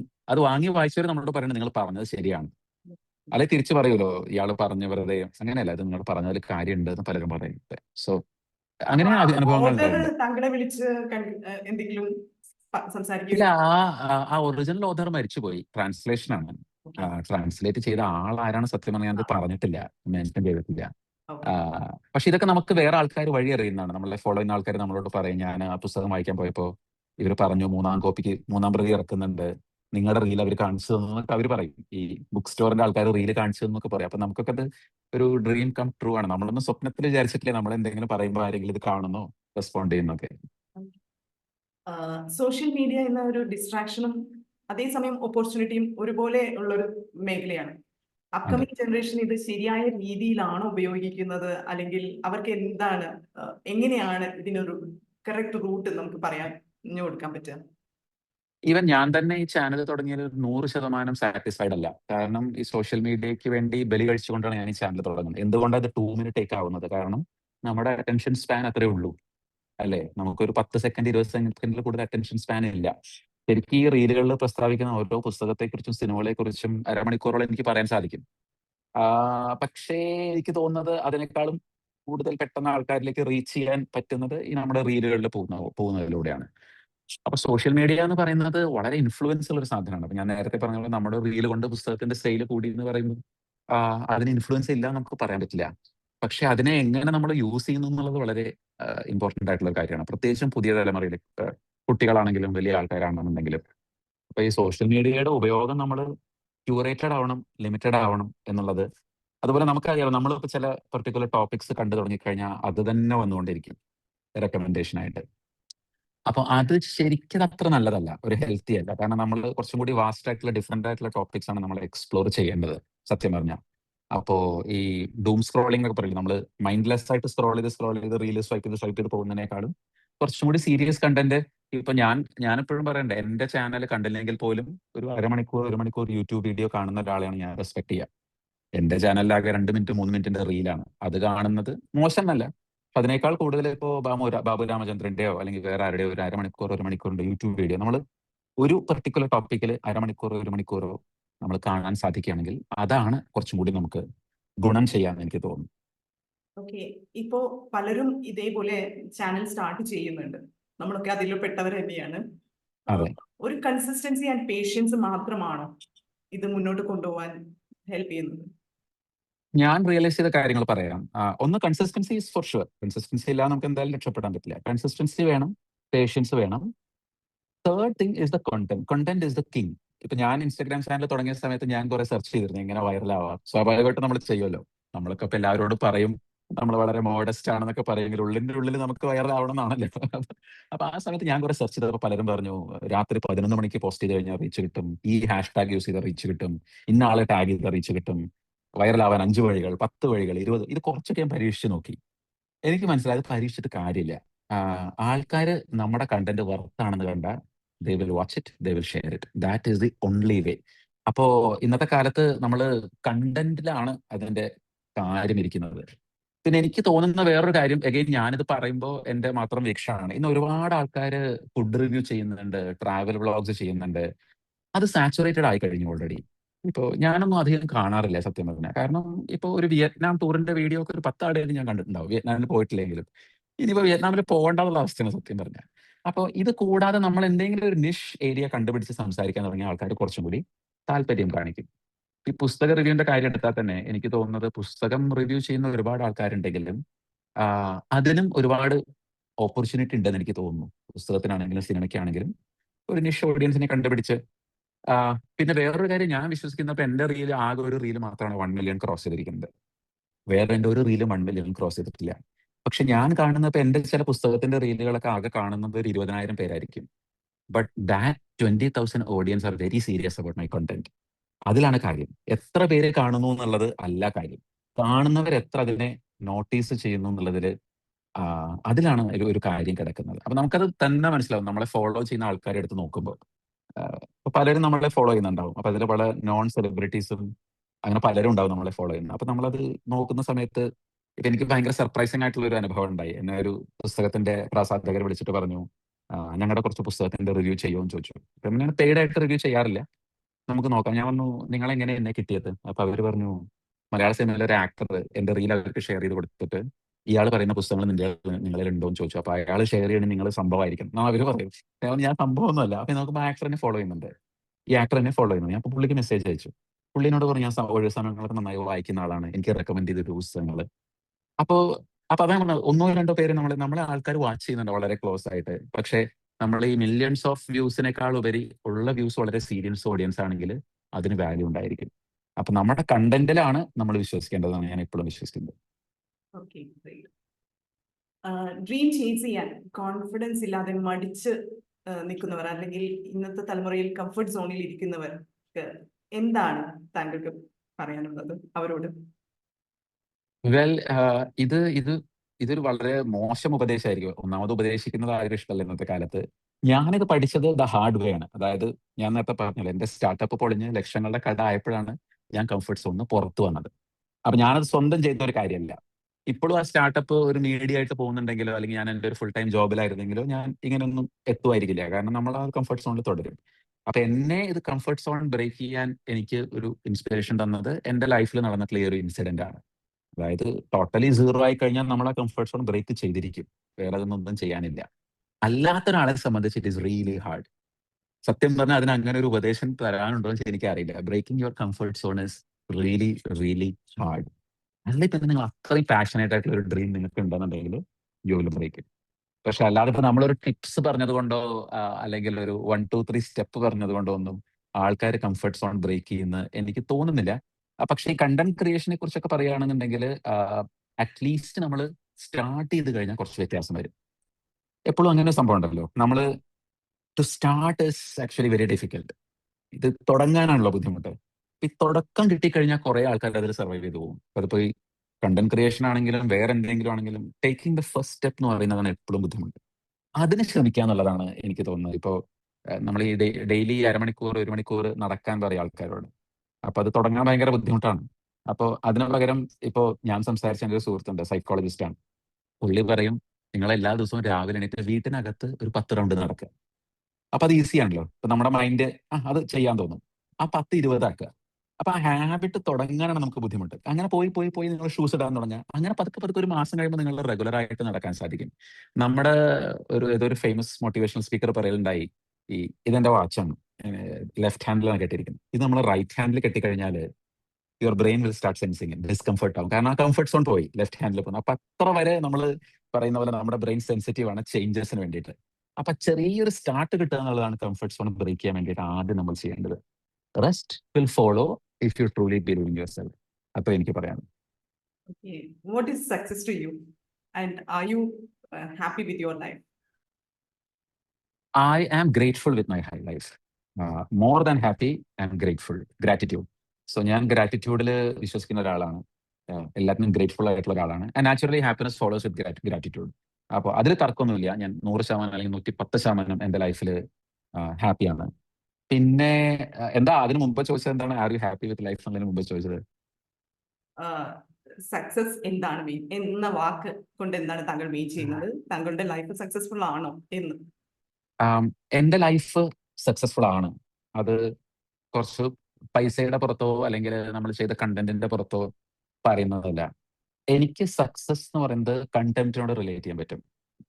ബീയിങ് കണ്ടന്റ് എന്ന് നമ്മളത് പറയാ. നമ്മള് ഇപ്പൊ ഒരു ഇന്റർവ്യൂവിൽ പറയലുണ്ടായി, പൃഥ്വിരാജ് പറയലുണ്ടായി ഒരു ഇന്റർവ്യൂവില് ബിജു മേനോനെ കുറിച്ചിട്ട്.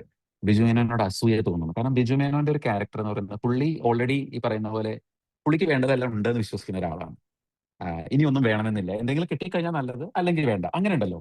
അപ്പൊ എന്നെ സംബന്ധിച്ച് അതാണ് സക്സസ്. അവിടെ ഞാൻ എത്തിയിട്ടില്ല, എത്താൻ പോകുന്നതേ ഉള്ളൂ. അപ്പൊ എല്ലാവരെയും സംബന്ധിച്ച് അതാണത്. നമ്മൾ ലൈഫിൽ ഒരു പോയിന്റിൽ എത്തിക്കഴിഞ്ഞാൽ നമുക്ക് റിയലൈസ് ചെയ്യാൻ പറ്റണം, നമുക്ക് ആവശ്യമുള്ളതെല്ലാം നമുക്ക് കിട്ടിക്കഴിഞ്ഞു, അതിൽ നമ്മൾ ഹാപ്പിയാണ് എന്ന് റിയലൈസ് ചെയ്യുന്നതാണ് സക്സസ്. അതിനുശേഷം കിട്ടുന്നതെല്ലാം നമുക്ക് ബോണസാണ്. അപ്പൊ ഇതിന് സ്വാഭാവികമായിട്ട് ആൾക്കാർ ചോദിക്കും, അപ്പൊ നിങ്ങൾക്ക് ഡ്രീംസ് ഇല്ലേ, ആസ്പിറേഷൻസ് ഇല്ലേ? അങ്ങനെയല്ല ഞാൻ ഉദ്ദേശിച്ചത്. നമ്മുടെ ഡ്രീംസ് ചേസ് ചെയ്യണം, ആസ്പിറേഷൻസ് ചേസ് ചെയ്യണം. പക്ഷെ being content with your self, content തന്നെയാണോ ഇംഗ്ലീഷ് വാക്കെന്ന് എനിക്കറിയില്ല, എന്താണെങ്കിലും വിത്ത് യുവർ സെൽഫ്, അതായത് നമ്മൾ കണ്ടെയ്ൻഡ് ആയിരിക്കുക, സംതൃപ്തനാവുക. സംതൃപ്തനാവാൻ ഒട്ടും എളുപ്പമല്ലാന്നേ, ഒട്ടും എളുപ്പമല്ല. ഈ പറയുന്ന പോലെ 98ാമത്തെ വയസ്സിൽ ഈ പറയുന്ന പോലെ ആ ബിരിയാണി ഒന്നും കൂടി കഴിച്ചിട്ട് മരിച്ചാൽ മതി എന്നേ നമുക്ക് തോന്നുള്ളൂ. ആ ബിരിയാണി 100 തവണ കഴിച്ചിട്ടുണ്ടെങ്കിൽ. അപ്പോൾ സംതൃപ്തനാവാൻ സാധിക്കില്ല നമ്മളെക്കൊണ്ട്. സംതൃപ്തനായി കഴിഞ്ഞാൽ യു ആർ സക്സസ്. അതിന് നിങ്ങൾക്ക് പൈസയോ ഇൻസ്റ്റാഗ്രാം ചാനലോ ഒരു സാധനം വേണ്ടില്ല. അപ്പോൾ നമ്മുടെ ലൈഫ് ഈ ഒരു പോയിന്റിലേക്കായിരിക്കണം. At a particular age or a particular level in your life you have to become content yourself. അല്ലെങ്കിൽ ദർ ഇസ് നോ പോയിന്റ്. അല്ലെങ്കിൽ നിങ്ങൾ ഡെസ്പറേറ്റ് ആയിട്ട് മരിച്ചു പോകും. നിങ്ങൾ മരിക്കുന്ന സമയത്തും നിങ്ങൾക്ക് സക്സസും ഉണ്ടാവില്ല, സമാധാനം ഉണ്ടാവില്ല, വേറെ ഒന്നും ഉണ്ടാവില്ല. So that is my take about it. Okay, one last question. തിരിഞ്ഞു നോക്കുമ്പോൾ ഈ ഒരു പെർട്ടിക്കുലർ സംഭവമാണ് എന്റെ ലൈഫിനെ മാറ്റിമറിച്ചത്. ഞാൻ ഇൻസിഡന്റ് അല്ല ഉദ്ദേശിക്കുന്നത്, അത് താങ്കൾ പറഞ്ഞു ഇങ്ങനെ ഒരു ബിസിനസ് തന്നെയാണ്. നമ്മളുടെ ഒരു ബിലീഫ് സിസ്റ്റം ഉണ്ടല്ലോ, നമ്മൾ ചെറുപ്പം മുതലേ വളർന്നു വലുതായി വരെ എത്തി. അതിൽ നിന്ന് ഏതെങ്കിലും ഒരു സംഭവം താങ്കളുടെ ലൈഫിൽ ഇതിങ്ങനെയല്ല, ഈ ഒരു ബിലീഫേ അല്ല, അത് മൊത്തമായിട്ട് മാറ്റിമറിച്ച എന്തെങ്കിലും ഒരു, ഇത്രയും വായനയിൽ നിന്നുള്ള ഒരു ചോദ്യം കൂടിയാണ്. മെച്യൂരിറ്റി വന്നതിനനുസരിച്ച് എന്തെങ്കിലും ഒരു ബിലീഫ് സിസ്റ്റത്തിനെ മാറ്റി പറയാൻ താങ്കൾക്ക് സാധിക്കും? എന്റെ ബിലീഫ് സിസ്റ്റത്തിനെ യു ടേൺ അടിച്ച ഒരു സംഭവം ഉണ്ടായിട്ടുണ്ട്. അതായത് that help my life also. ഇത് എല്ലാവർക്കും ചെയ്യാവുന്ന സിമ്പിൾ ആയിട്ടുള്ള ഒരു കാര്യമാണ്. കാരണം ഈ വാണ്ട് എന്ന് പറയുന്നത് നമുക്ക് എപ്പോഴും വേണം വേണം, എന്തെങ്കിലുമൊക്കെ വേണം, അത് വേണം, ഇത് വേണം. നമ്മൾ എപ്പോഴും ഭയങ്കര തീവ്രമായിട്ട്, ഞാനും അങ്ങനെ ഒരാളായിരുന്നു. അത് വേണം, ഇത് വേണം, പൈസ വേണം, കാറ് വേണം. അതിലേക്ക് നമ്മൾ വർക്ക് ചെയ്യുന്നുണ്ട്, പലരും എത്തുന്നുണ്ട്, ഇല്ല നമ്മൾ പറയുന്നില്ല. പക്ഷേ എന്റെ പെർസ്പെക്റ്റീവ് ഷിഫ്റ്റ് ചെയ്തത് ഞാൻ ഗ്രാറ്റിറ്റ്യൂഡിനെ കുറിച്ച് പഠിക്കാൻ തുടങ്ങിയപ്പോഴാണ്. Gratitude made all the change for me. കാരണം നമ്മൾ എന്തെങ്കിലും വേണം വേണം വേണം എന്ന് പറയുന്നതിന് മുമ്പേ നമ്മുടെ കയ്യിൽ എന്താണ് ഉള്ളത് അതിന് നമ്മൾ താങ്ക്ഫുൾ ആവുക എന്നുള്ളത്, അതെന്റെ ലൈഫിനെ 360 ഡിഗ്രിയിൽ ചേഞ്ച് ചെയ്ത് കഴിഞ്ഞു. കാരണം once you start becoming grateful for your actions, whatever you have, life will take a U turn. എനിക്കത് എന്റെ അനുഭവം കൊണ്ട് പറയാനുള്ളതാണ്. അപ്പോൾ ഞാൻ ഗ്രാറ്റിറ്റ്യൂഡിനെ വിലമതിക്കുന്ന ഒരാളാണ്. അപ്പോഴാണ് അത് രണ്ട് രീതിയിൽ നമ്മൾ എഫക്ട് ചെയ്യും. ഒരു രീതിയിൽ എന്ന് പറയുന്നത് you become humble, you become grateful, you become positive. രണ്ട്, യു വിൽ സ്റ്റാർട്ട് ചെക്കിങ്. ഞാൻ തന്നെ അറിഞ്ഞിരുന്നില്ല പല കാര്യങ്ങളും നമ്മൾ ആലോചിച്ചിട്ട് ഇതിന് നമ്മൾ ഗ്രേറ്റ്ഫുൾ ആണ്, നമ്മൾ വളരെ കഷ്ടപ്പെട്ടിട്ടാണ് ഗ്രേറ്റ്ഫുൾ ആവുന്നത്. പക്ഷെ എന്നാലും നമ്മൾ ആലോചിച്ച് വരുമ്പോൾ അത് ശരി, ഇങ്ങനൊരു സംഭവം നടന്നിരുന്നു അല്ലേ. അപ്പൊ ഞാൻ പറയാം, അതായത് എനിക്കൊന്ന് 2016-ലോ 2017-ലോ ഭൂട്ടാനിൽ പോയത്. ഒരു ബൈക്ക് ട്രിപ്പ് ആയിരുന്നു ഭൂട്ടാനിലെ. മൊത്തം ഭൂട്ടാൻ ഞാൻ ബൈക്കിൽ കവർ ചെയ്തു. അതൊരു ചെറിയ കാര്യമല്ല. അപ്പൊ അതിനുശേഷം ഈ ഗ്രാറ്റിറ്റ്യൂഡ് ഒക്കെ പ്രാക്ടീസ് ചെയ്യാൻ തുടങ്ങിയപ്പോൾ എനിക്ക് മനസ്സിലായ ഒരു കാര്യം, ഇത് എത്ര പേർക്ക് സാധിച്ചിട്ടുണ്ടാവും. ഓഫ്കോഴ്സ് എന്റെ ഫാമിലിയുടെ ഒക്കെ സപ്പോർട്ട് കൊണ്ടാണ് ഞാനിത് പോയത്, അല്ലാന്ന് ഞാൻ പറയുന്നില്ല. പക്ഷെ അപ്പൊ ദൈവമേ ഇത്രത്തോളം എന്താ പറയാ നല്ല കാര്യങ്ങൾ എന്റെ ലൈഫിൽ സംഭവിച്ചിട്ടുണ്ടല്ലോ. അതിങ്ങനെ വേണമെന്നില്ല കേട്ടോ. ഇതിപ്പോ ഒരു ഭയങ്കര നമ്മൾ ആരും ചെയ്യാത്തൊരു കാര്യത്തിനോട് നമ്മൾ ഗ്രേറ്റ്ഫുൾ ആവണമെന്നില്ല. വളരെ ചെറിയ ചെറിയ കാര്യങ്ങൾക്ക് ഗ്രേറ്റ്ഫുൾ ആയാൽ തന്നെ മതി. ഇപ്പൊ രാവിലെ എണീക്കുമ്പോൾ തന്നെ കയ്യും കാലും അനക്കാൻ സാധിക്കുന്നുണ്ടെങ്കിൽ തന്നെ നിങ്ങൾ ഗ്രേറ്റ്ഫുൾ ആയി കഴിഞ്ഞാൽ your life will take a U turn. അതെന്റെ പെർസ്പെക്റ്റീവിൽ വരുത്തിയ മാറ്റം എന്ന് പറയുന്നത് പറഞ്ഞറിയിക്കാൻ പറ്റാത്തതാണ്. അതെല്ലാവരും പറയുന്ന ഒരു കാര്യമാണ്. ഇതിപ്പോ ഞാൻ കണ്ടുപിടിച്ച് പറയുന്നുണ്ട്, ഞാനൊരു ഭയങ്കര ഫിലോസഫറോ മോട്ടിവേഷണൽ ആയിട്ടുള്ള, ഇത് ത്രൂ ഔട്ട് ഹ്യൂമൻ ഹിസ്റ്ററി ആൾക്കാർ പല രീതിയിൽ പറഞ്ഞു വെക്കുന്ന ഒരു കാര്യമാണ്. So gratitude was the life saver previously. Great. ഒരു ചോദ്യം കൂടി, ഒരു ആ. റോൾ മോഡൽ ഉണ്ടോ താങ്കളുടെ ലൈഫിൽ? താങ്കൾ യെസ്, ഒരു റോൾ മോഡൽ ഉണ്ട്. Yes, and he is my brother. എനിക്കൊരു ബ്രദറേ ഉള്ളൂ, എന്റെ ഏട്ടനാണ് എന്റെ റോൾ മോഡൽ. അതിന് കാരണം വെച്ചാൽ നമ്മൾ റോൾ മോഡൽസിനെ കുറിച്ച് പറയുമ്പോൾ എപ്പോഴും നമ്മൾ ഏതെങ്കിലും ഒരു സ്പോർട്സ് പേഴ്സണാലിറ്റിയോ അല്ലെങ്കിൽ ഫിലിം സ്റ്റാറോ അല്ലെങ്കിൽ വല്ല പ്രസിഡന്റുമാരോ ഒക്കെയാണ് നമ്മൾ പറയുക. There is nothing wrong in it. പക്ഷെ അവരോട് നമുക്ക് ക്ലോസ്നെസ് ഉണ്ടാവില്ല. അപ്പൊ എന്റെ ബ്രദർ ഞാൻ തമ്മിൽ 9 വയസ്സിന്റെ വ്യത്യാസമുണ്ട്. അപ്പോ പുള്ളി ഫാമിലി മാനേജ് ചെയ്യുന്നത് കണ്ടാണ് ഞാൻ വളർന്നത്. അപ്പോൾ ഈവൻ അറ്റ് യങ്ങർ ഏജ് പുള്ളി റെസ്പോൺസിബിലിറ്റീസ് ഏറ്റെടുക്കാൻ തുടങ്ങി. എന്റെ അച്ഛന്റെ കയ്യിൽ നിന്നൊക്കെ റെസ്പോൺസിബിലിറ്റീസ് ഏറ്റെടുക്കാൻ തുടങ്ങി. പിന്നെ ഞാൻ ഇപ്പൊ നമ്മൾ പറയുന്നോട് പറയാണ്, എല്ലാവരും മറന്നു പോകുന്ന വലിയ ഒരു ടോപ്പിക്കാണ് എംപതി എന്ന് പറയുന്നത് ഇന്നത്തെ കാലത്ത്.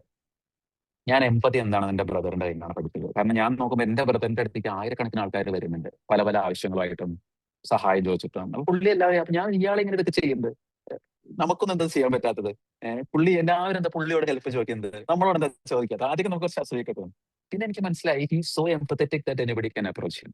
എനിക്കൊന്ന് ഇന്നത്തെ തലമുറ മനസ്സിലാക്കേണ്ട ഒരു കാര്യമാണ് എംപതി പ്രാക്ടീസ് ചെയ്യാന്ന് പറയുന്നത്. അത് പുള്ളി അത് ചെയ്യുന്നത് എങ്ങനെയാണെന്ന് എനിക്കറിയില്ല.